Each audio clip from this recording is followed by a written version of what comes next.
rare and balanced view on politics in today's world.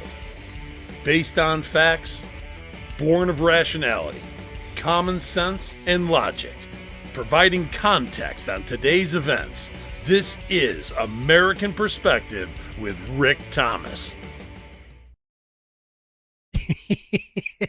Hello, everyone, and welcome to the #1 liquid-fueled and liquid-lubricated show on the interwebs. Yes, this is American Perspective with Rick Thomas. And we have a bunch of normal, non-deplorable, Neanderthal, Christian nationalist, let's see, what else? Oh, deplorables. Yeah, non-deprogrammed ultra MAGA. Yeah, okay. Anyway, we got a bunch of them all in the chat. And of course, I just got to say it. Amy, I'm telling you right now, this is folks, if you get the chance to get on, if you're watching this program on X, if you're watching this program on Facebook, if you're watching this program on YouTube, if you are listening to this program at all the various audio outlets like iHeart, Spotify, Google Podcasts, all those other places, I got to tell you, you have got to come over to Rumble. And I'm not saying it just because I love Rumble. I'm saying it because that's where the party starts. And you got to go in, you got to get in the chat, you've got to listen, because, I mean, yeah, let's just put it this way. They are a very colorful group of characters over there in the Rumble chat. You need to go over there and take a look because, you know, for an example, Amy is putting the weenies on target, apparently, in some classes. And yeah, I'll just I'll just leave it at that. Oh, okay. This is a fantastic night. I'm actually in a pretty good mood, even though we've had a couple of things that have been kind of, you know, sourpuss over the course of the last few days since we last got together and talked. But before I get into it, we have, of course, like we do on every start of every show. Would you please, if you are of mind, please stand, remove your hats, and join with me in the Pledge of Allegiance. I pledge allegiance to the flag of the United States of America and to the republic for which it stands, one nation under God, indivisible, with liberty and justice for all. All right. And, you know, I'm going to have to start rotating back through some of the audio that has been provided by some of my Whiskey Warriors and folks that are out there. And if you want to submit your audio for saying the Pledge of Allegiance, just do me a favor, put it in the email box at fans, F-A-N-S, at AmericanPerspective.online. That's fans at AmericanPerspective.online. And that is that's the best way to reach me for three things. You have the Pledge of Allegiance, you have the Pet of the Week, which normally would happen tonight, but unfortunately I don't have a submission for tonight. And then, of course, a question of the week on the Saturday show. So big shout out to all of the folks that are out there. I've got Outlaw Dogs, Buddy Weiser, 3 Chevy, let's see, Amy Jean Viner, who else? Judge. The Judge is out there too, and he apparently has put a couple of commercials on his channel for this show. That is awesome. Thank you very much for that. And let's see, who else? Is there anybody else that I'm missing over on the Rumble side? Oh, My News. Can't forget My News. Let's see, who else? Anyone? Looking. Yeah, it doesn't look like it. At least I haven't seen you pop in the chat yet, so that's cool. And over on Facebook, I don't see anybody in the Facebook feed just yet. At least hasn't announced their presence, but that's okay. I'm sure that Tommy and Becky will eventually show up, as well as Mark. And we'll go from there. Yeah. So, well, a judge sent a few pictures of some evening drinks. To me, I will feature them. I wasn't prepared to feature them tonight, but I will feature them probably on Saturday. So we'll enjoy some of those. I did receive a package from the Whiskey Warriors, from some Whiskey Warrior out there.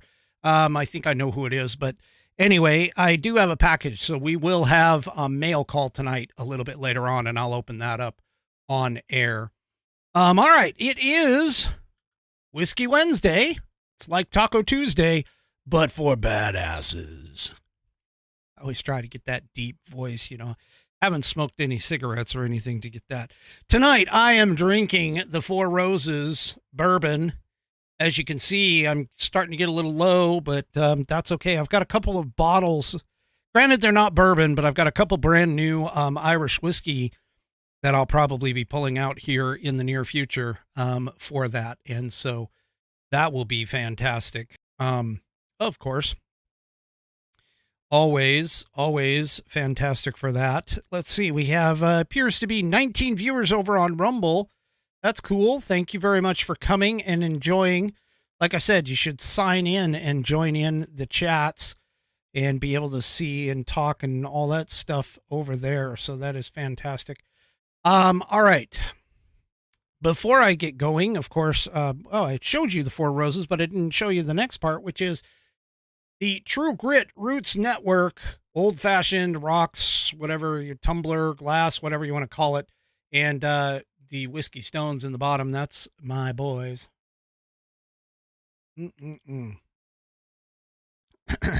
That is correct. That is my drink of choice for tonight, the Four Roses in that. Now, let me see here. Where did that go? And, of course, because it is the TGRN set, let me go ahead and tell you. Now, this is happening this weekend, okay? This weekend, this Saturday, April 20th, the one and only show, The Outlaws come to Gainesville, Texas. Saturday, April 20th, at Bare Bones Barbecue, presented and produced, of course, by True Grit Roots Network, TGRN. Billy Stoops and the Dirty Angels, along with Dallas Moore, bring their roots rockin' and outlaw country shows to the Boneyard at Bare Bones Barbecue for one night only. That is this Saturday, April 20th at 8 p.m. Billy Stoops and Dallas Moore are award-winning artists who bring their songs and stories to the stage that will bring you to your feet all night long. Tickets and information can be found at tgrn.net. That's tgrn.net. And of course, you should, if you can't make the show, you should at least check out our TGRN Blues channel, also found at tgrn.net, as well as links to download our app. You can also find us in the Live 365 catalog of digital radio stations, as well as on the Odyssey app, AUDACY, Odyssey app. You can find us there as well. We're just all over the place, and this is fantastic. This is going to be a fantastic show. I mean, I have a feeling this is my partner in crime who's doing these things, and I have a feeling we're going to be doing a lot more of those throughout the summer. So go and check it out if you're in Texas. If not, just check out TGRN, our True Grit Roots Network Blues channel. Just go to tgrn.net. And, of course, we are based out of Austin, Texas. All right. So first things first, let's jump onto the international stage. The international stage has basically... You all know Iran sent a whole bunch of ballistic missiles and drones toward Israel, and Israel, went ahead and was fortunate enough to knock down about 99% of what was sent over their way, with the help, of course, of the U.S. and Jordan. And I heard, I don't know about the girl's condition, but I heard there was a girl in critical condition that was actually hit by pieces of a blown up missile, rocket, whatever, that fell on her. So, prayers going up for her that she is able to get out of, the last I heard, she was in critical condition. But as far as I know, that is the only casualty. Now, a lot of people have been talking about this and saying that, Joe Biden is such a great foreign policy maker, that he has 50 years of experience, that the man can essentially do no wrong in foreign policy. Well, that is a bunch of bullshit. And I'm telling you this tonight, as I would normally tell you all the time, because of the fact that this man is actually funding both sides of this war. Why, you ask? Well, pretty damn simple. Okay? It's really, really simple. Biden is funding these guys by removing things like sanctions. He had sanctions on oil and the selling of oil, and he's basically refusing to enforce the sanctions. So they are selling their oil to places like China and Russia without any checks and balances on those sales. Not to mention the fact that, as I pointed out last we met up, that he had released $6 billion. That's right, $6 billion through Qatar for what was supposed to be humanitarian aid. Now, the funny thing about it is a lot of people are like, oh, no. That money is straight for humanitarian aid. That is not going anywhere toward Iran's terrorist leanings and their funding of terrorist cells like Hamas, Hezbollah, and the Houthis in Yemen. Well, here's part of the problem with that. You can say that all you want. In fact, I believe it was John Kirby got stuck being questioned several months apart about it. And he was questioned at first, and he's like, oh, no, this is, keep in mind, this is only going to humanitarian stuff. And then a little bit later, he gets questioned on it again, and he's like, I'll be honest with you, I don't know what they did with the money. And so now he's flipped back around again and is like, no, that money is accounted for. We know where it went, everything else. Well, as I told you on the last program, Qatar is harboring Hezbollah and Hamas. I believe it might be just Hamas, but Hezbollah and Hamas probably, leaders in their country. They are harboring them to keep them safe. And you don't think that Qatar is not going to maybe front the money, possibly, or allow banking-wise, say, oh, no. They took it out for humanitarian needs, knowing that Iran is going to use it however they wish, like they told the American government when that $6 billion was going in for 5 hostages being released, that, oh, no, we're going to do it the way we want to use it. We're going to use that money however we see fit. And that is exactly what Iran is doing. And it's because of the fact that Biden is literally asleep at the switch.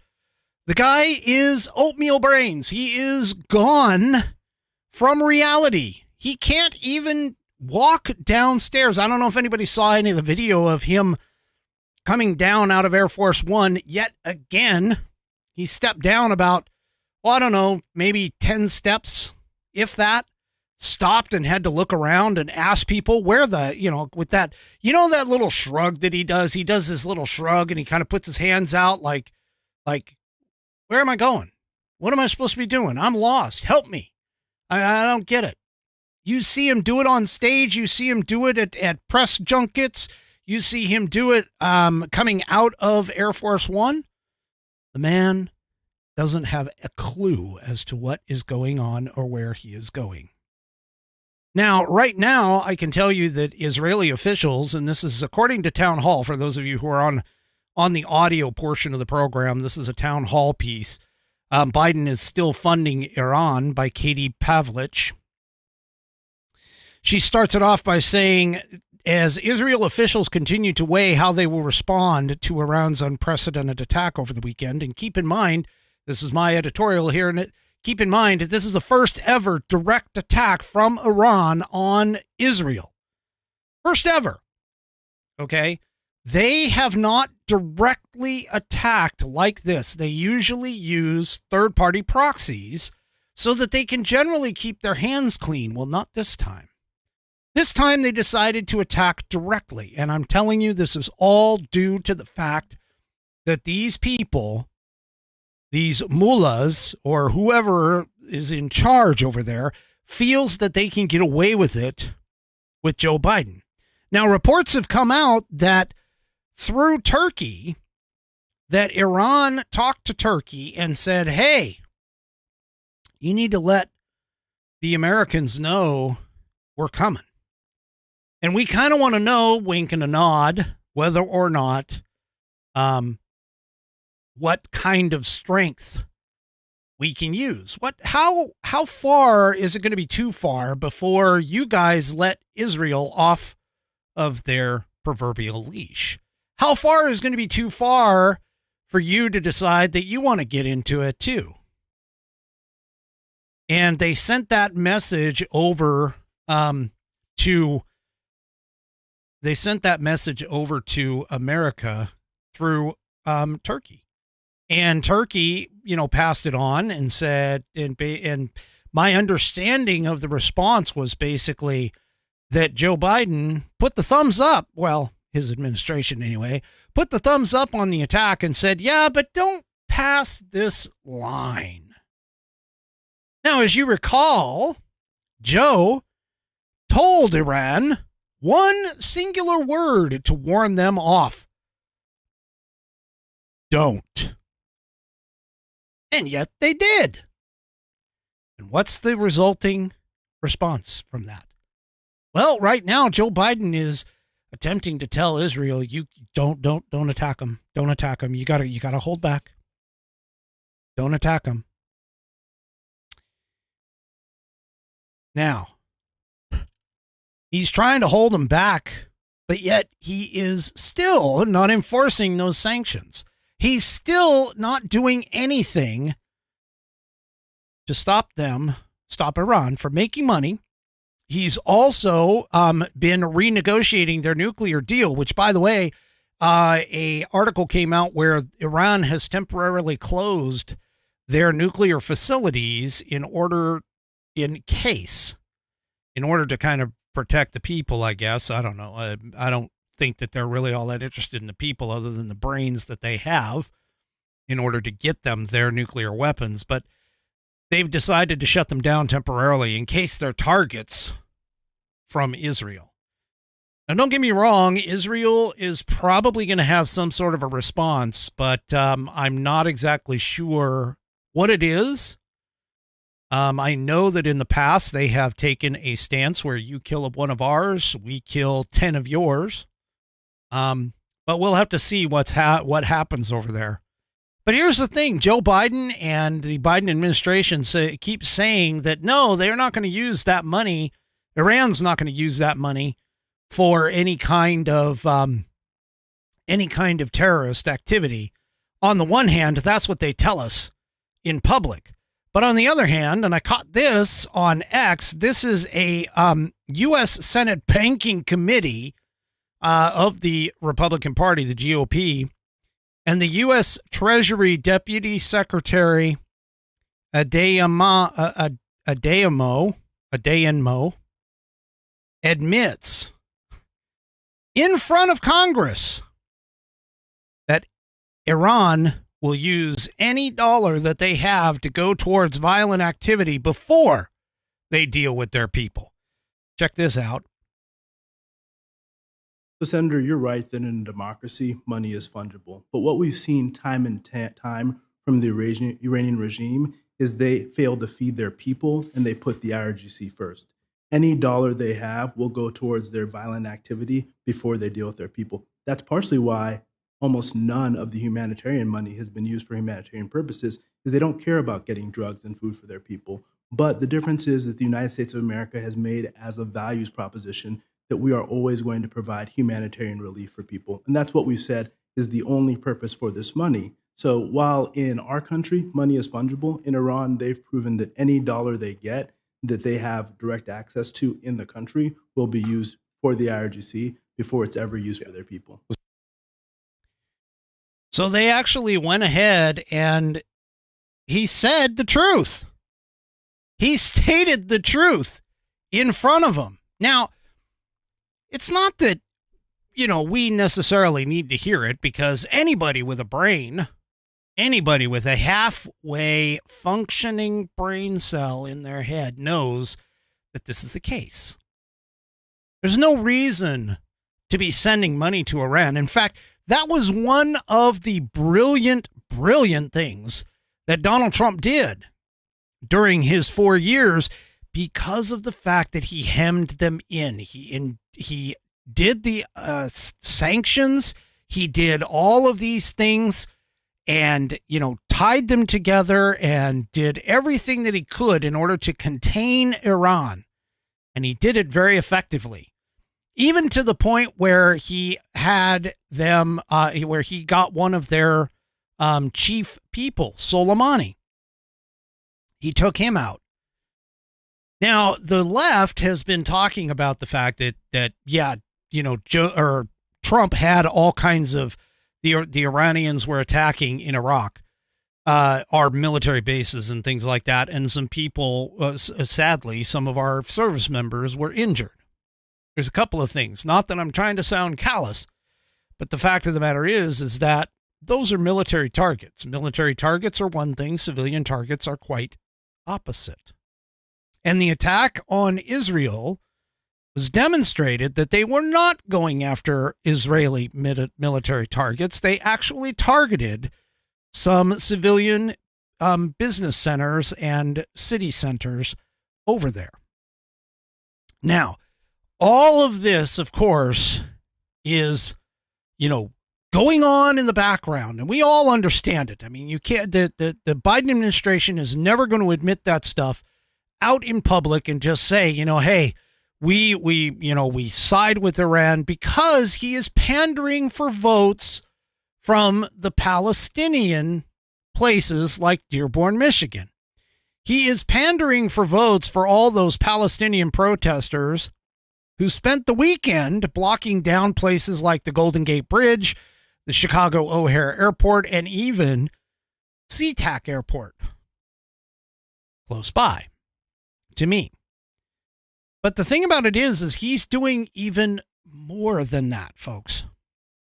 This article came out in the Washington Examiner. Iranian influence network members scored a total of 10 Biden White House visits recently.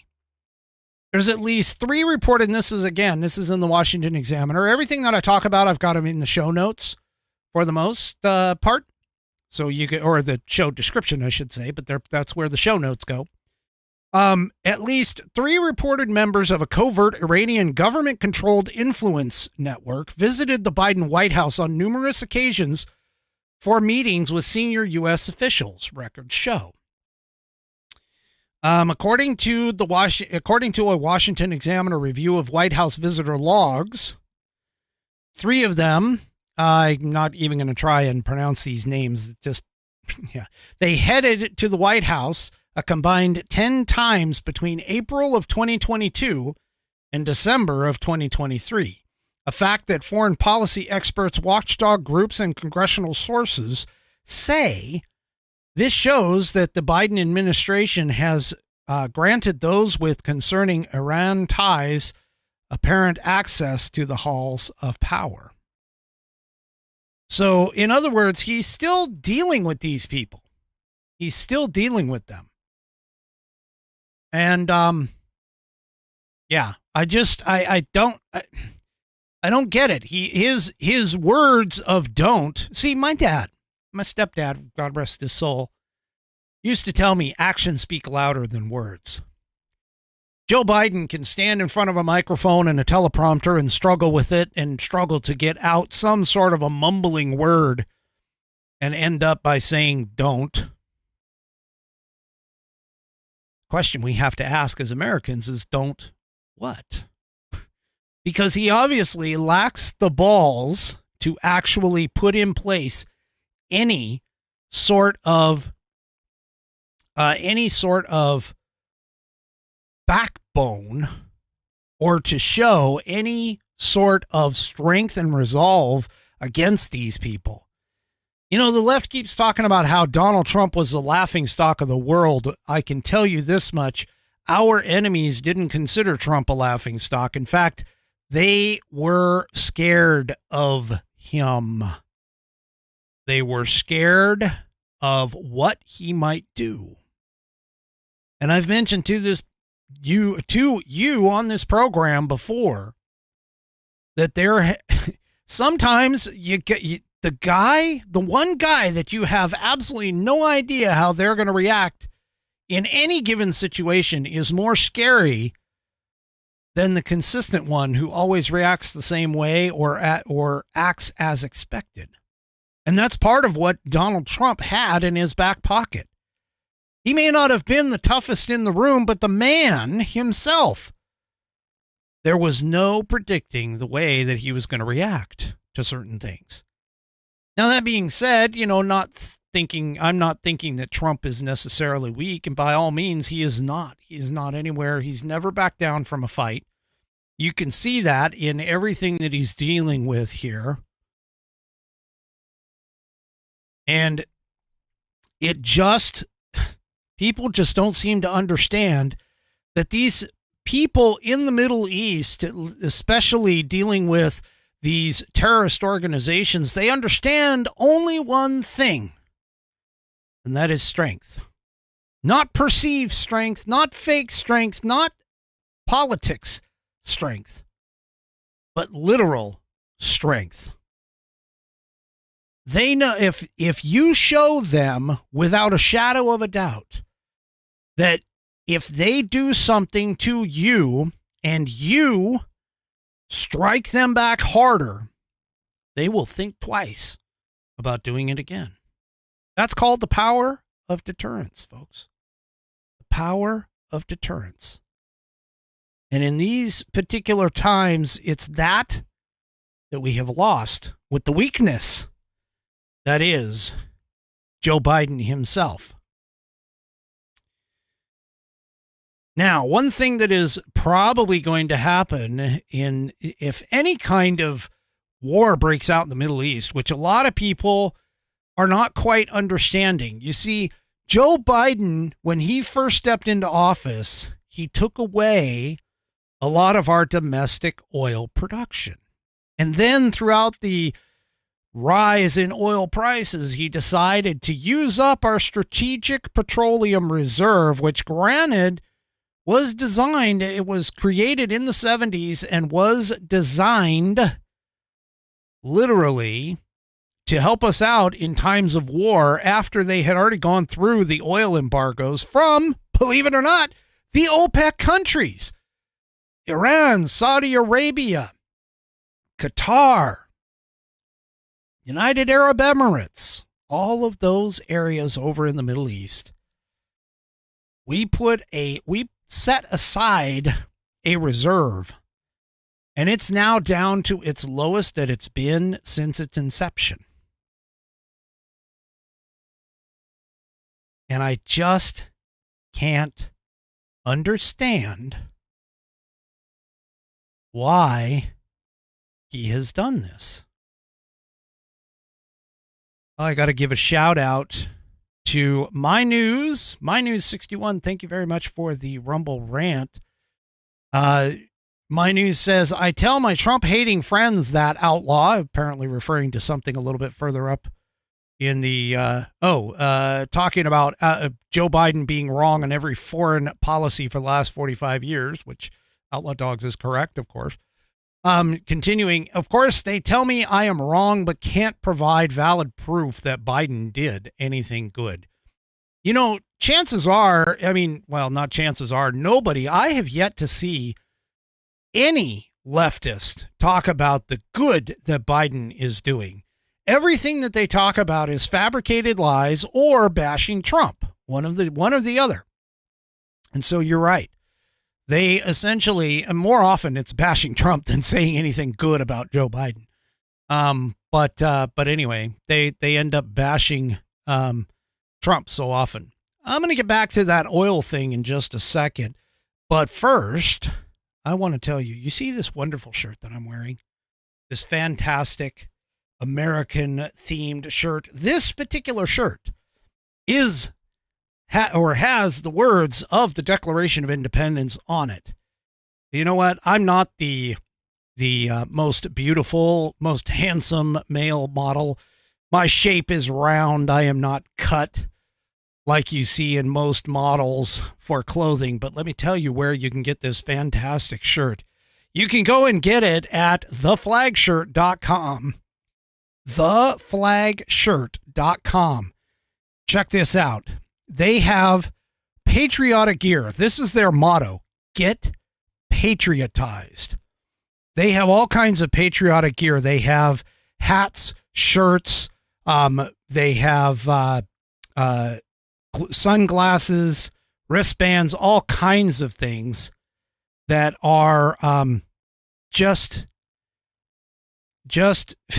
fantastic. They have American themed stuff for both men and women and kids. You have a whole bunch of patriotic outfits. Now the ones that I'm wearing, of course, I'm just going to hop over into the men's cotton patriotic polos section. But this is where I have gotten most of the shirts that you will see me wear here on the American Perspective show. This is fantastic. And by the way, I'm just going to tell you, their chart for sizes, at least for me, worked out quite nicely. They were pretty damn accurate in terms of sizing for that. But you could pick up stuff like the We the People knit polo. I have that one. I've got, of course, the Declaration of Independence one that I'm wearing, as well as a few others. You've seen it on the show. But head on over to theflagshirt.com, theflagshirt.com, and check out all of their patriotic stuff. You can check out some of their patriotic outfits too. They have stuff. We've got the Independence Day coming up, and so this is fantastic. You can pick up socks, you can pick up belts, hats, caps. They have one of the cowboy hats, not this one, but the other one that I've worn here on the show. They have that too. So go to theflagshirt.com, theflagshirt.com, and check out their offerings and get yourself patriotized. All right. So, Joe Biden has done all these wonderful things with the oil, and has blocked, removed, taken care of, and done a complete attack on our fossil fuels here in the U.S. But here's the thing. The left doesn't seem to believe it. The left, in fact, talks about how oil production is groundbreaking, is the most production that we have ever had here in the United States. We're producing more oil than ever. Well, there was a report that came out. You can check this out. This is it. I got it through the Just the News article. Biden has taken over 200 actions against U.S. oil. Now, this report, which was put out by the Institute for Energy Research, actually goes and lists the 200 ways the Biden administration and Democrats have made it harder. That's right, harder to produce oil and gas here in the U.S. Here's some of the things by date, according to this list, that the Biden administration has done. On January 20th, 2021, for those of you that don't know, that is the very first day that he showed up in office. He canceled the Keystone XL pipeline. Can't forget that. He restricted domestic production by issuing a moratorium on all oil and natural gas leasing activities in the Arctic National Wildlife Reserve. He also restored and expanded the use of government-created social cost of carbon metric to artificially increase the regulatory costs of energy production of fossil fuels when performing analyses, as well as artificially increasing the so-called benefits of decreasing production. In other words, he taxed them. He taxed them higher. Biden continued to revoke Trump administration executive orders, including those related to the Waters of the United States rule and the Antiquities Act. The Trump-era actions decreased regulations on federal land and expanded the ability to produce energy domestically. So Biden went against that. Biden issued on January 27th, which is just 7 days later, he issued an executive order announcing a moratorium on new oil and gas leases on public lands or in offshore waters, and reconsideration of federal oil and gas permitting and leasing practices. He directed his Interior Department to conduct review of permitting and leasing policies, also by executive order. Biden directed agencies to eliminate federal fossil fuel subsidies whenever possible, disadvantaging oil and natural gas compared to other industries that receive similar federal tax treatments or other energy sources which receive direct subsidies. This list goes on and on and on.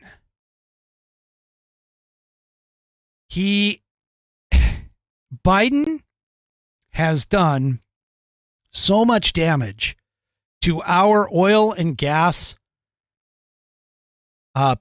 production in this country that, in fact, he went and was going to try and refill the Strategic Petroleum Reserve, but he ended up waving it off because the price of oil was too high.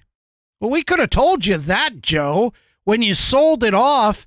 Got it. Oh, by the way, don't forget the fact that he sold several of those barrels that were supposed to go to us to lower our gas prices.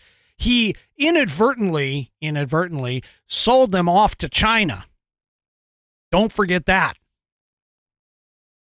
Don't forget that.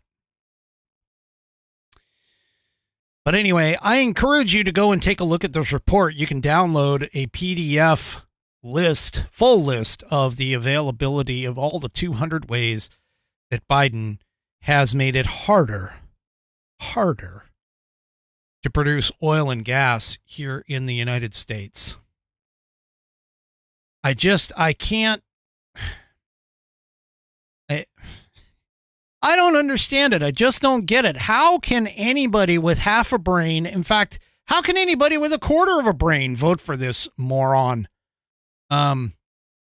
Realistically, how can this guy do some of the things that he is doing?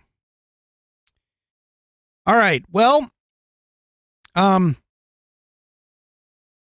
so let's take a quick second and let's talk about one of the things that is going on in the House.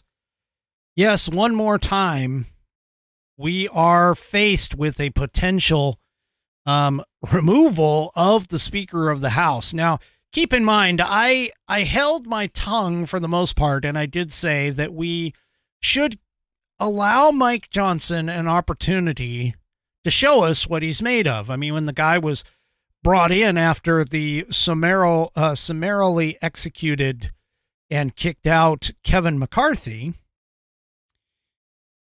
Mike Johnson came in and was a relative unknown, other than the fact that his voting record seemed to look like he was, honestly, going to be a good conservative choice. for us. And the fact that he actually was able to attain the speaker's gavel, given the fact that Kevin McCarthy went through major numbers of votes and was very close to not getting the speakership in the beginning anyway. Having Mike Johnson at the beginning was what appeared to be a bit of a sign of hope.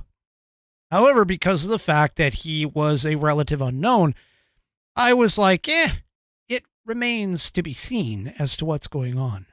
Well, we now know that he himself has been having some issues with the things that he's been doing, and I can tell you there are several in the Republican Party who are not happy with his activities in terms of what he's doing. For an example, the whole vote on the FISA warrant 702 warrant or warrantless searches, I should say, the whole FISA vote, he was actually reportedly the tie-breaking vote that made it to where the warrantless searches can continue for the next 2 years.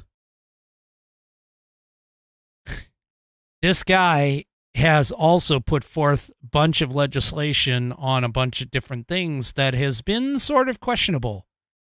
In fact, it's been so questionable that Rand Paul of the Senate, no less, called him out this past weekend. According to this piece in Breitbart.com, Mike Johnson completely changed principles after becoming Speaker. Now, he was being interviewed. Let me see. Was he being interviewed? Anyway, he basically, Rand Paul spoke out over the weekend about this, and he took an issue specifically with Johnson for forcing a tie vote against the spy bill amendment that conservative Republicans and even some progressives, believe it or not, it was actually almost a bipartisan vote. Well, of course, when they say bipartisan, it means screw America, but it was pretty damn close. And he told The Hill, quote, conservatives and progressives teamed up to demand an amendment for the reauthorization of the FISA last week, which would have required a warrant for government spying on Americans. The amendment vote came to a tie after Johnson's vote against it, which literally tanked the change. That was in The Hill. It added the FISA amendment vote was bipartisan with 86 Republicans, including Johnson, and 126 Democrats voting against it. Now, Rand Paul, who is a libertarian-minded conservative, was a major Senate backer of the FISA amendment. Now, speaking with Fox News on Sunday, Paul said Speaker Johnson betrayed some of the conservative values he previously espoused. Paul said on the program, Speaker Johnson was incredibly wrong. He broke the tie. He voted with the Democrats. Here we have the leader of the Republicans in the House votes with the Democrats against a warrant requirement. We also have Speaker Johnson voting for the spending package once again with the majority of the Democrats. This is Rand Paul. As I see it now, I'm not so sure there's a difference between Mike Johnson being in charge and the Democrats being in charge. Now that statement, folks, that statement is the scary part about this whole thing. Now, keep in mind, Marjorie Taylor Greene has kicked up the whole one singular no confidence vote can cause the speaker to be vacated, which was a conciliatory action on McCarthy to get the speaker gavel in the first place. But the thing about it is that now Tom Massey, has decided to jump on board with Marjorie Taylor Greene. Now, Mike Johnson has been saying that he's not worried about it. He was asked on Fox and Friends about the potential for him to be booted from the speakership. And he said, quote, "I don't worry about the vacate motion at all. I'm here to do my job. I don't think that's going to happen," Johnson said on Tuesday. So here's the thing that I think you guys need to really understand, okay? If Johnson leaves, because, I mean, let's do a postmortem really quick. You know, Matt Gaetz went ahead and did the first one against McCarthy, which gave us Johnson. And here's the problem that we ended up having, is that even though we had a few conservative candidates that were potentially able to step up, like, for an example, Jim Jordan was put forth as a potential speaker. And while I think he would be a great speaker, he did not want the job. Chip Roy was also put forth as a potential replacement. Chip Roy did not want the job. And here's the thing. We had Mike Johnson, who got stepped forward and was a good middle of the road in order to get it. But that was when we held a considering it now, a significant majority comparatively to today. All that would need to happen is a couple of Republicans who have already had rumors running around that they're planning on resigning from the House of Representatives soon. All we would have to do is lose one or two of those, and we end up with Hakeem Jeffries as Speaker. Now, here's the thing. I completely understand the gut check reaction to wanting to get rid of Mike Johnson, because he is not helping Republicans advance the football down the field in all cases. There are some things that he has purported to be able to do, and just we haven't really gotten too many wins out of him, honestly, as far as like too much yardage going forward. But here's the thing. If we are to remove Johnson and we end up with Hakeem Jeffries, we have to think down the road. For an example, as I've talked about on this program a couple of episodes ago, if we end up in a 269 tie, or even just the fact that nobody reaches 270 in Electoral College votes when November comes around, we have a problem, because it goes to the House of Representatives. And if the House of Representatives, if we as Republicans do not hold a majority in the House, we are going to end up potentially losing the presidency should Trump be able to garner enough Electoral College votes, and should Biden lose enough Electoral College votes to some of the alternatives like Jill Stein, like RFK Jr., like Cornel West, we end up with a potential where the House, and I talked about this before, where the House could be the deciding factor. Now, every time that we do these, in terms of we as a Republican Party, and keep in mind, I am not a registered Republican, but keep in mind what we end up with is we end up with a situation where we could, in theory, have won the presidency potentially, and yet ended up losing it because of people playing checkers instead of chess. Now, I don't necessarily like what Mike Johnson has done, but Dan Bongino today brought up a good point. Why don't we just, it's all going to change after 2024 anyway. And provided that we can win back the House of Representatives, provided that we can win the Senate, and provided that we can actually win the presidency, we have a very good chance of making it to where we have enough votes to have a majority in all three locations. And the challenge here, of course, will be whether or not we want to continue with Mike Johnson as the speaker. Reality of it is after the elections are done, we could go and get rid of Mike Johnson.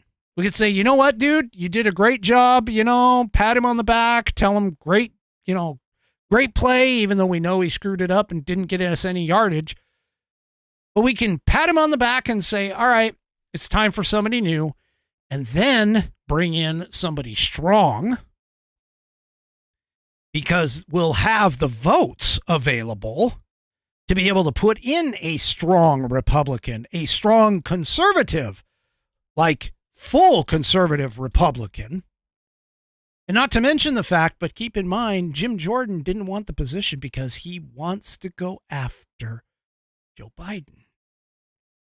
If Joe Biden loses, Jim Jordan may be a lot more open to the speakership, or somebody else who is a staunch conservative, such as Jim Jordan, may be open to the speakership. I think the strategy here, even though we may not like Mike Johnson, I think the strategy here is to leave him in place until after the election. Then say, you know what? Good job, dude, but we're going with someone else. That, honestly, I think would be advancing the ball down the field. It would also give us a slight benefit in the fact that the American public, who right now is looking at the Republican Party, let's be honest, as being discombobulated because of the whole split between what would be considered the Freedom Caucus, the MAGA Republicans, and the grand old party Republicans. Let's hold off. Sometimes the best thing you can do is just keep the status quo before you decide your next move. And the challenge here is the fact that unfortunately, what I've been seeing, and this is just one critical nature that I have for this, is that the Freedom Caucus seems to not think things all the way through toward their final conclusion. They need to get a little more strategic rather than reactionary. I mean, yes, the FISA extension, hurt and was unconstitutional for sure. But let's unfortunately take the loss, take the L, and live to fight when that thing comes up in 2 years. Because we need to make wins. We need to push down the field. We need to gain yardage. That's what we're after. And believe it or not, we do have the momentum right now. And the reason why I say that is because of the fact that we have people, and I'm going to hopefully get to it here, but we have people who are on Trump's side. Now, that being said, unfortunately, we were dealt a little bit of a blow, but let's be honest. Any strategist would have known that this was going to happen. Okay. Any strategist would have known that this, because of the makeup of our House of Representatives and our Senate, this was absolutely no surprise when the Senate goes ahead and killed the 2 articles of impeachment that were sent over by the House of Representatives to the Senate for Alejandro Mayorkas. Now, they put the 2 separate ones up to the vote. And the first one was a 51-48 vote to get rid of it, to get rid of the first article of impeachment. The second article actually ended up being a 51-49. But this was no surprise. We knew this going in because the Senate is actually controlled, albeit barely, controlled by the Democrats. And even though it seems a little disappointing, realistically, just like doing an impeachment against Joe Biden, it may not necessarily be the impeachment and the removal that you go for. It's more of demonstrating that you have the evidence in the eyes of the American people. How many people today, especially after finding out that the Hunter Biden laptop was real, are more convinced over the fact that Joe Biden is one of the most corrupt and potentially the worst president of the United States that we have today? Because when you stack on all of the things that he's been doing, when you stack on the situation dealing with our economy, when you stack on all of the stuff like his standing on the stairs of Air Force One and not knowing where to go. Man just exited the effing plane. Come on. He walks down the damn stairs. There's only one direction to head. And he can't even do that. But the point here is that the end result of getting somebody impeached or kicked or removed from office may not have been the end goal.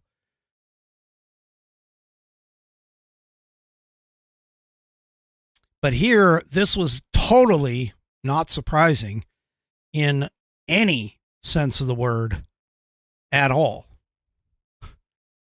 This shouldn't even come to any surprise to any of you in any way, shape, or form.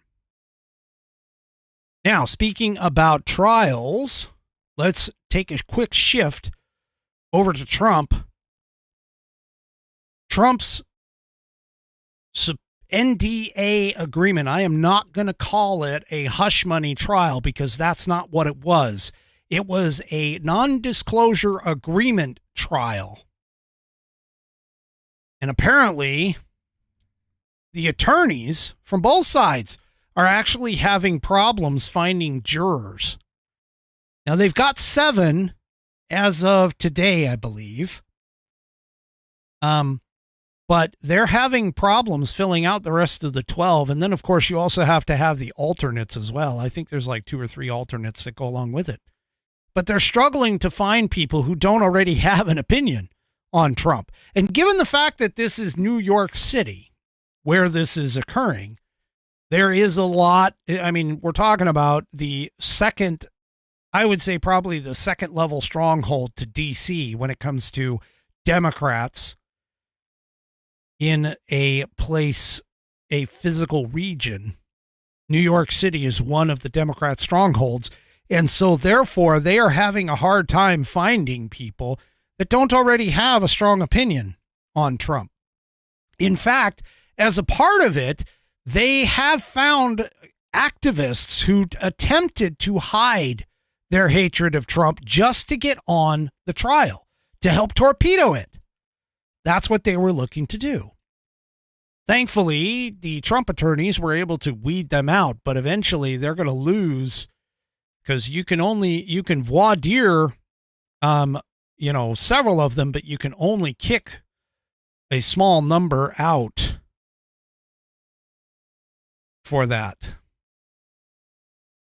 Now, it doesn't even help that the judge, of course, has a bias, but then again, just like the Mayorkas Senate deal, this is not surprising. Anybody with half a brain or even a quarter of a brain knows that the reason why these cases are being tried in the places that they're being tried is because of the fact that they are not going to get a fair hearing for Trump or even a fair jury for Trump. In fact, he didn't even get a jury in the Judge Engoron BS case.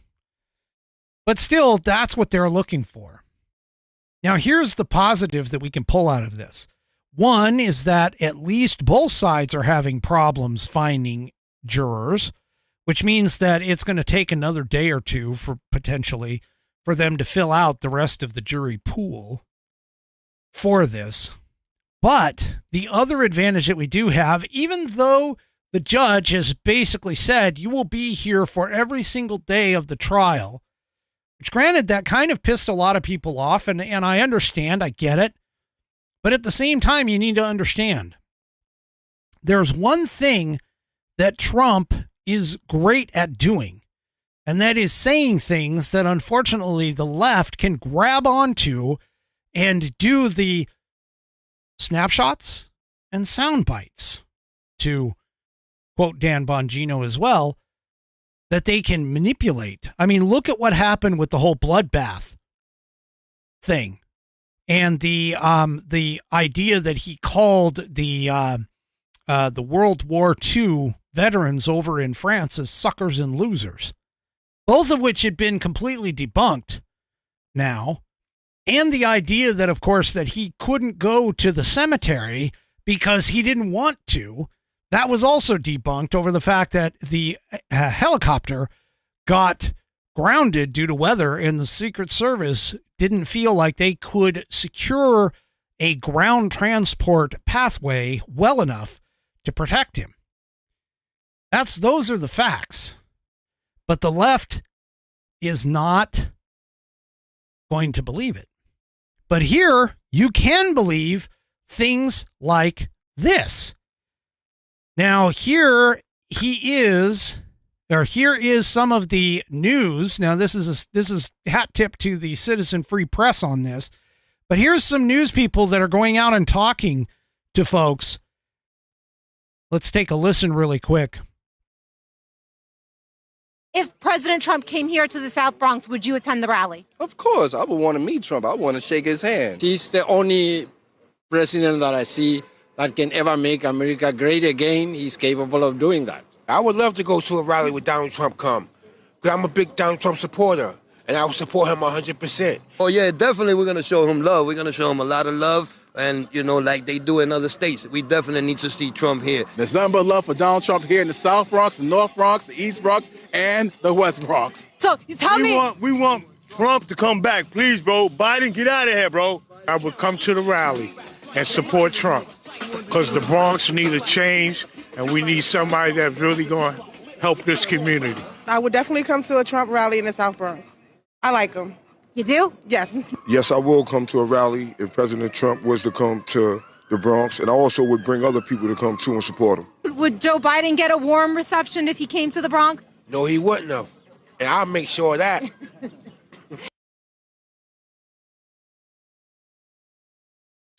All right. Now, one thing that you folks over on the audio portion of the program don't know is that out of all of those people, there was only one who had light melatonin in their skin. Not that that even matters, but the whole point is that the Democrats seem to think that the black vote is not going to come out for Trump. And I've told you on this program, I've shown you some of the polls, we've talked about it. The minorities are starting to wake up and they're starting to switch from Biden to Trump. That's part of the reason why the Biden administration and the Biden campaign is starting to get scared. In fact, they're even so scared, they're scared enough, and the Democrats are starting to wake up to this, and even some deep Democrats who hated Trump during his presidency. People like Michael Rappaport, people like Bill Maher, people like even Michael Moore. Michael Moore came out here recently. I don't have the article, but it came out recently, and he basically said that he believes that Donald Trump is actually going to win. Now, you get some of these staunch-ass Democrats. Dr. Phil, I don't know his politics, but Dr. Phil is even talking about it. There are people, there's that guy, I can't even think of his name. He's on ESPN. He's one of the announcers or one of the main people on ESPN Sports Channel. He even talks about it too. Folks, I honestly feel a wave of the pendulum shifting. I feel the momentum in his favor. And regardless of what's happening with his trials and things like that, regardless of what's going on with that, people are excited about Trump.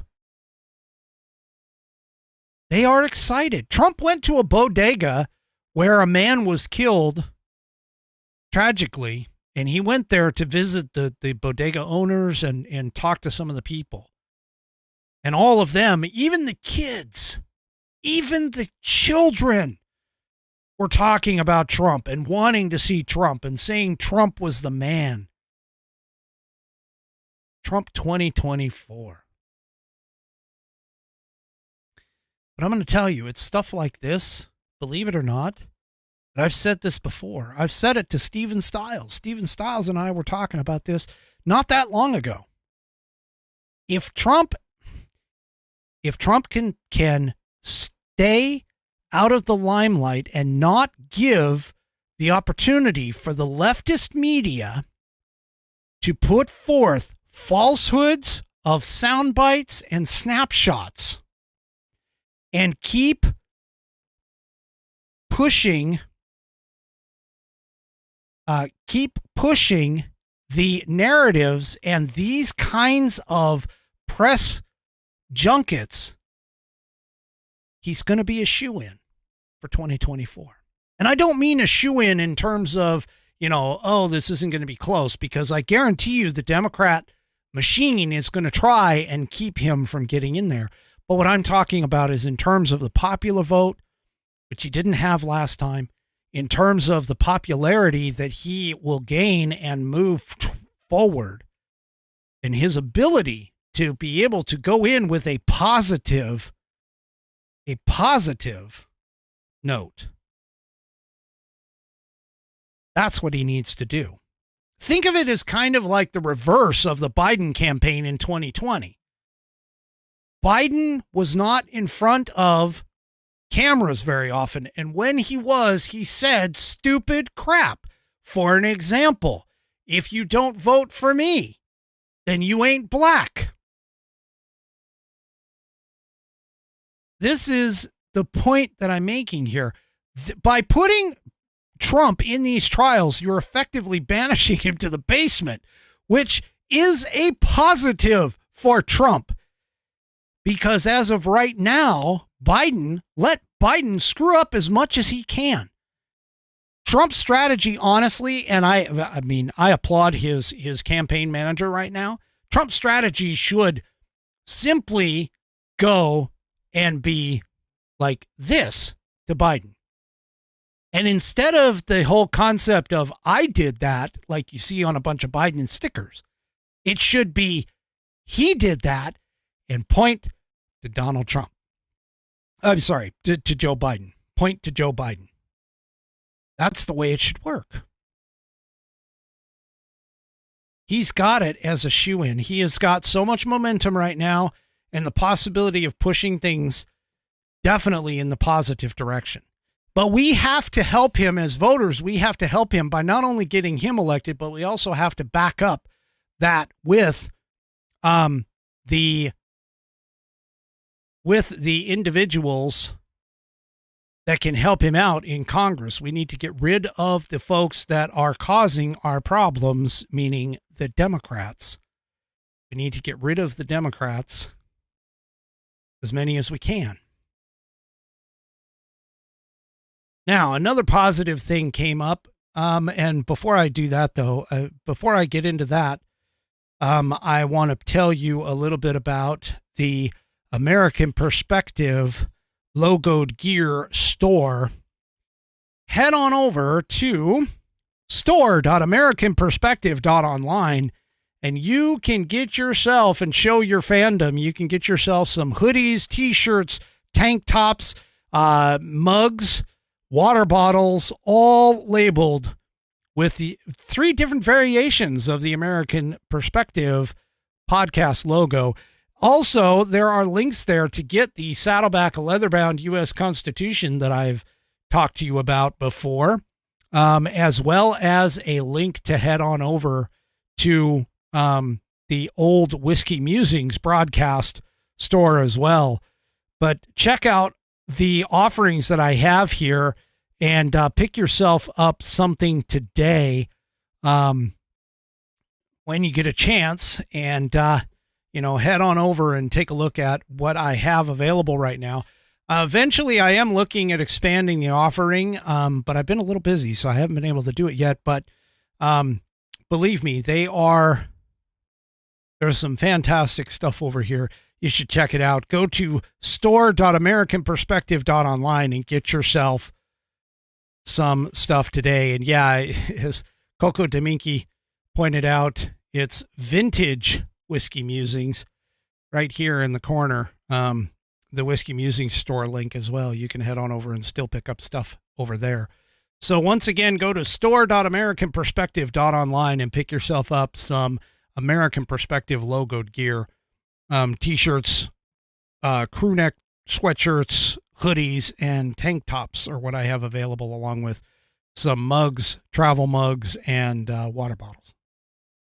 And of course, I appreciate you guys contributing to the show. All right. So one other thing happened this week, which is actually fairly crucial to the Trump campaign, believe it or not. This is one of the cases that I was telling you there were three cases that were involving Trump that were going to be crucial to this 2024 election. The first one, of course, being the 14th Amendment case, which we all know how that came out, 9-0 against 9-0 against the government the government of Colorado trying to kick him off, which of course keeps him on the ballot, as it should. But the second case is the DOJ January 6th charges against close to 300, actually I should say over 300 January 6th defendants, as well as a key part of Donald Trump's Jack Smith case against Donald Trump. So here, this piece comes from the Patriot Project. Hat tip to them. But Tuesday, the Supreme Court justices were hearing oral arguments against the Justice Department's use of a federal obstruction statute in prosecuting over 300 January 6th defendants. And one of the things that occurred was that the conservative justices, much to the chagrin of the left, were skeptical of the use of the statute. And basically the reason for this is because of the fact that the legal provision, the actual legal provision, which is 18 U.S. Code 1512 subsection C subsection 2, has to do with the destruction of documents, but yet 300 January 6th defendants were charged and convicted over it. It also has a big part in Jack Smith's election interference case brought against Donald Trump. Now, that particular provision was enacted as part of the 2002 Sarbanes-Oxley Act, known as Sarbanes-Oxley for short. And it was passed following the Enron accounting scandal. So basically what this is this law was to prevent white-collar crimes and white-collar criminals from destroying documents that would go against their case and basically charge them with, obstruction of justice, essentially. But the act itself was not intended to be used in the way that the Biden Justice Department did it and how Jack Smith is attempting to do it. And so there is a good possibility, based on the responses that we were getting from the conservative justices, that we may have an overturning of all of those 300 January 6th defendants, as well as one of the counts, or at least one of the counts, against Donald Trump in the Jack Smith trial. Now, keep in mind, Jack Smith also has, or Donald Trump also has, his presidential immunity appeal, which is up at SCOTUS as well. But it's looking like, based on the responses and the questions that were being asked and the tone from what was there, that there is a good possibility that all of this is going to get overturned and disappear off of SCOTUS. That SCOTUS will actually do, once again, the right thing, the constitutional thing. Now, not saying that it's in the pocket just yet, but it's looking positive. Let's just keep that in our back pocket. And let's hope and pray that this is going to come out the way that we want it to. All right. Let me see here. Trying to find. Okay. So I want to talk to you about an opinion piece, and I really think it's a, most of the time I try to avoid opinion pieces, but this one is actually the first in a series, and it kind of goes to the heart of the matter of things that I have talked about on this program before as well. Hat tip to Mark Lewis, and this piece is in Town Hall. And it puts forth a quote to start it off. It puts forth a quote by one of the founding fathers, John Adams, that I've used in a meme in a lot of places before, discussing the whole idea of religion and government and how the idea of the separation of church and state is actually a bit of a fallacy. That the fact is that if the founders had known about the idea of a one-way mirror, they would have actually used that to describe how religion and government are supposed to work together. That essentially religion can influence government, but government itself cannot dictate religion. And that's essentially what the First Amendment says when you read it, and in context with the idea of the founding fathers, with the way that the Federalist Papers were written, with the way that the Declaration of Independence was written, and all of these things. But this piece, and I think we need to keep an eye out for when part 2 and subsequent parts come out. But here in Town Hall, Mark Lewis talks about how, quote, our Constitution was made only for a moral and religious people. And that is a quote from John Adams. And he was right. Our Constitution was made only for a moral and religious people. And so Mark goes through in this piece, this particular one. And again, I highly recommend you grab it out of the description of the videos on either YouTube, Facebook, and that kind of place. Mark, you're funny. Where would someone get a Constitution? Well, you can go to constitution.americanperspective.online and pick yourself up this fantastic copy of the Constitution in Saddleback, leather-bound, 100-year warranty, so on and so forth. Anyway, so back to the piece here. Sorry, I digress.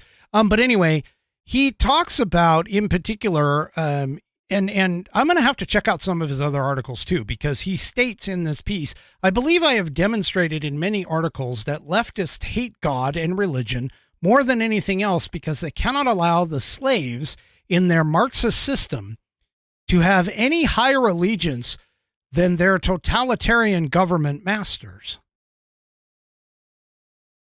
And this is exactly the stance that I have. He continues, it is also obvious, however, that leftists loathe history about as much as they do God and religion, because true history, especially American history, is as devastating to their cause as God is. But then their God, Marx, said, keep people from their history and they are easily controlled. The Democrat Party and their adherents are doing everything possible to accomplish just that. And that's the beginning of the article.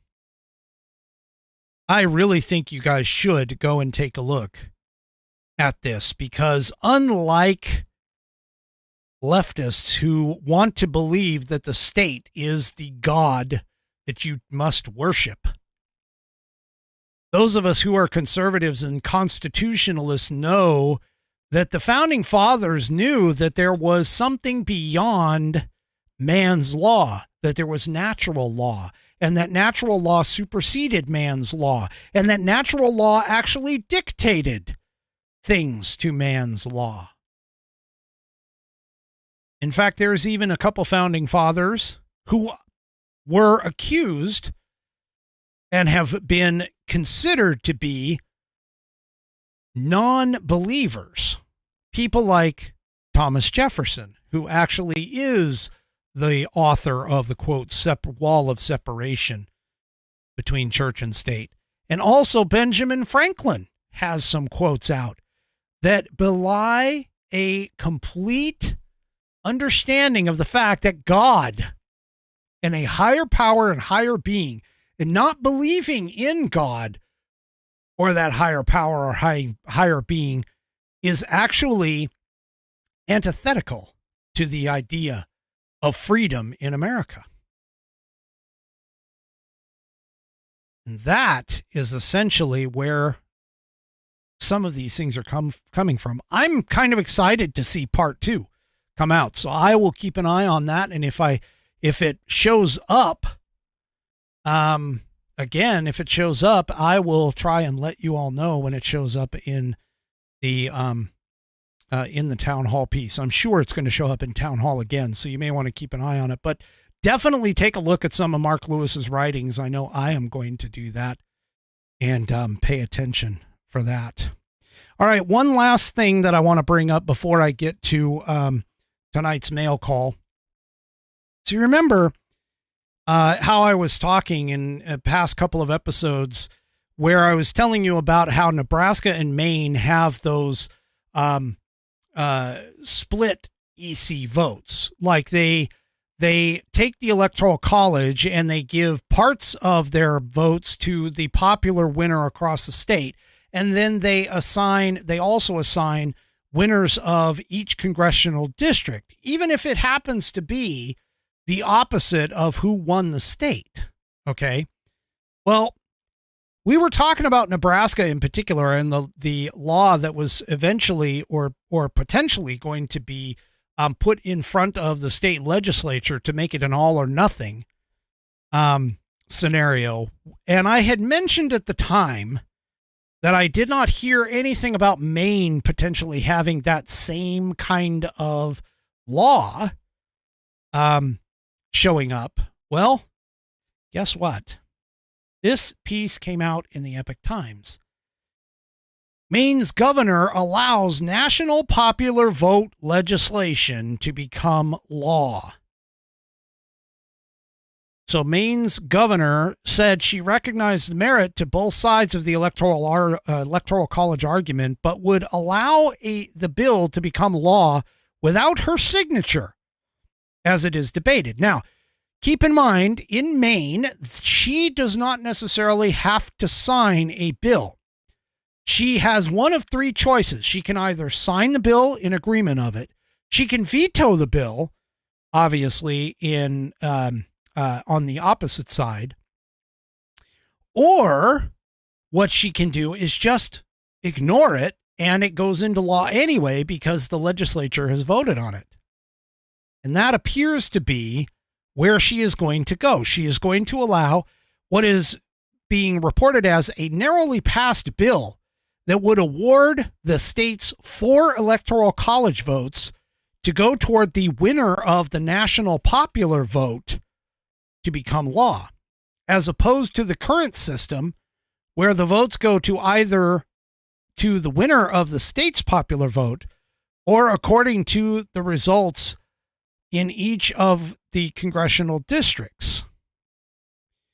So a group known as the National Popular Vote is behind a push for states to enter into a National Popular Vote interstate compact that would hand the presidency to whoever gets the greatest number of popular votes at the national level. Now, keep in mind, the idea of this is to try and make it so that the popular vote actually drives the Electoral College. Because as of right now, you could have potentially, they claim, that you could have a popular vote winner or a popular vote loser and still have them become president or not become president, as the case may be, due to the Electoral College. Now, what a lot of people don't seem to understand is the majority of states actually do a winner take all, meaning that if that popular vote within the state's boundaries goes one way or the other, that's where the Electoral College goes. So, for an example, you could have the 54, 53, whatever it is now in California. If the popular vote in California for the president of the United States comes up to a Republican, then the all or nothing scenario kicks in, and what ends up happening is the Electoral College votes out of California would then go to the state's popular vote winner. Whereas in, like I was saying, in Nebraska or Maine, it kind of changes. Now, the question is asked by 3 Chevy, okay, so is that good for Trump? Not necessarily, because chances are Maine is going to go Democrat. So it really doesn't matter as far as that goes. It's probably going to go to Joe Biden. But what it does do, though, is it makes it to where the 4 Electoral College votes go to one candidate and not getting split. So theoretically, if Maine, as an example, if Maine were to go Republican, then that would be 4 votes for Trump. So it essentially kind of cuts out this whole middle of the road split kind of thing, which helps in the idea of now there's less likely of a chance where you could get a 269 equal split, especially if Nebraska goes the exact same way, because Nebraska has 5. Yeah. So anyway, so that's kind of the idea. All right. Let's go ahead and get to tonight's mail call.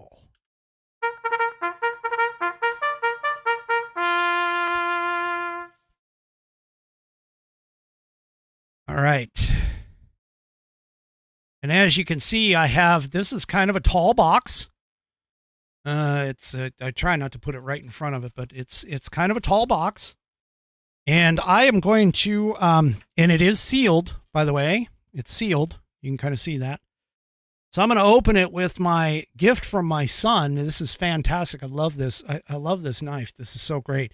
It is Veritas and Equitas, which is truth and justice in, or at least that's what it's referring to in Latin. So I'm going to go ahead and pop this up. And yes, Amy saw a tail.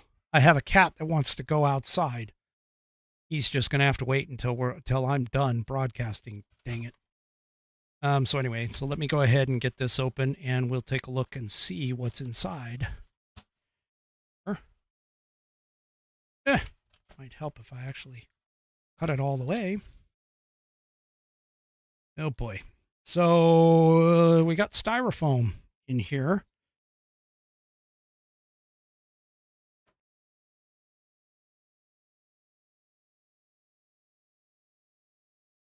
Gotta be careful. I don't want to make too much of a mess, but as I suspected,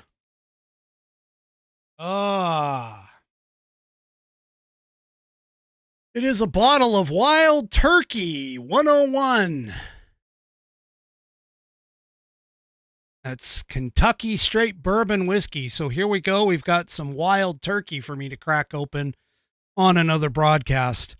Thank you very much. I do appreciate that. And my understanding is that it comes from the Whiskey Warriors, but I also have a feeling I know who it's from too. But he claims that it's from everybody.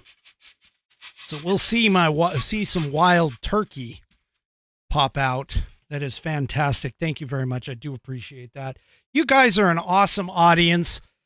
I love you guys. I don't know if Mrs. Whiskey was able to tell you enough when she was on here and in Valentine's Day, but I look forward to every single broadcast with you guys. I do appreciate it. And as always, this is your show. That is the final American Perspective thought for tonight. Do me a favor. If you like the broadcast, please head on over to Rumble, sign up for an account. It's free. Find the American Perspective channel. It's pretty easy to find. And make sure you hit that follow button. Also, if you're already over on Rumble and signed in, hit those thumbs up button. That thumbs up button helps Rumble identify up and coming shows like mine. And hopefully someday I'll end up being on the leaderboard. All right. Good night, everybody. Hope you have a great rest of your week. And we'll see you Saturday at 6 p.m. Pacific, 9 p.m. Eastern, right here on American Perspective. Enjoy the rest of your week. Good night, everybody. The previous broadcast was produced and is owned by Active Eye Media LLC. All rights reserved.